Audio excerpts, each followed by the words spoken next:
Every single human on this planet will experience grief multiple times in their lifetime. And I'm not just talking about the death of a loved one. I'm talking about the loss of a job, the end of a relationship, the loss of a pet, the shift of identity, like when your kids grow up and they leave home. Here's the thing that nobody really talks about when it comes to grief. It doesn't have an expiration date. You don't just get over it. I mean, have you ever felt like everyone expected you to move on while you were still trying to remember how to breathe? And if so, you're not alone. And in this video, I'm going to share with you the truth about grief that society doesn't prepare you for, and how a death doula can help before, during, and after a loss. So the first thing to remember is that grief is universal. Every single one of us will walk through it.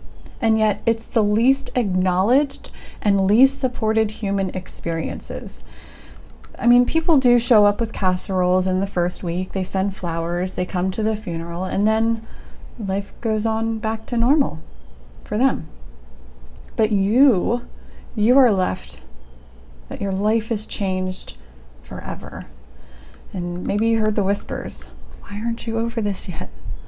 Or maybe you felt the silent pressure to return back to work and be business as usual after just 3 to 5 days, as if your nervous system, your daily routines, your entire heart weren't completely shattered. And this is where so many people feel abandoned. And this is where the deep grief begins. We live in a culture that wants grief to be tidy, to fit into stages, to have a timeline, like denial, anger, bargaining, depression, acceptance.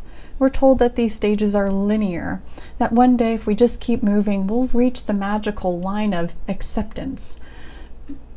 But grief doesn't end. It just changes shape. It weaves itself into the fabric of who you are.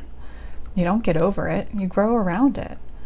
And when we pretend that grief is supposed to just vanish, we end up stuffing it down, hiding it, and feeling even more broken when it resurfaces. I mean, I've sat with people in every version of grief. Families who thought they'd prepared, but they still felt lost. Parents burying their children. Spouses facing an empty bed for the first time in 40 years. And I've walked through that grief on my own, too. When my beloved dog, Foxy, died, I was absolutely gutted.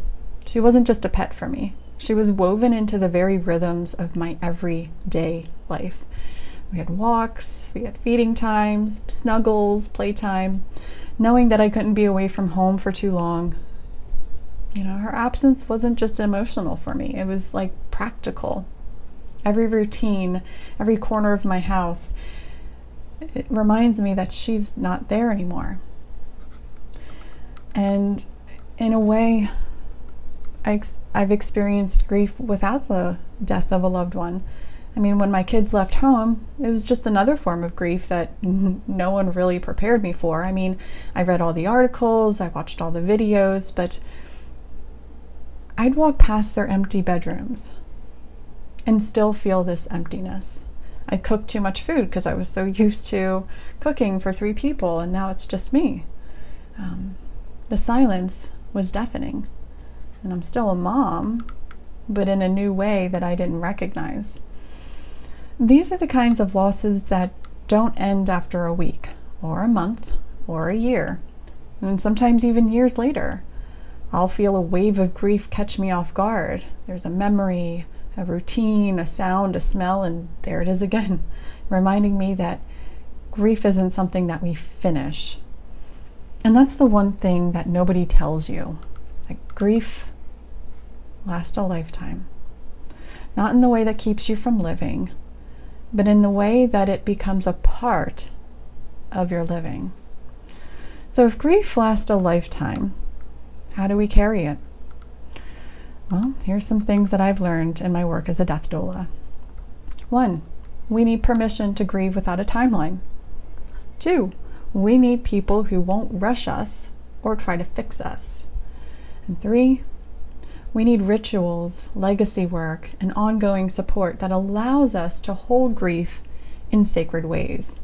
And this is the work of a death doula or very supportive community members.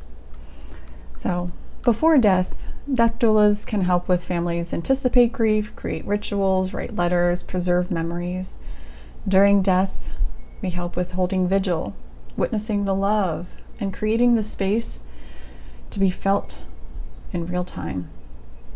And then after death, we help carry the weight, not by trying to remove it, but just making sure that you don't carry it alone. Because grief isn't something to get over. It's something to be companioned. So here's what I want you to remember. Grief is universal. It doesn't follow any rules of stages or anything like that. And it doesn't have a finish line. It becomes a part of who we are. And that's okay. So if you're walking through grief right now, I want you to know that you're not broken. You're not failing. You're human.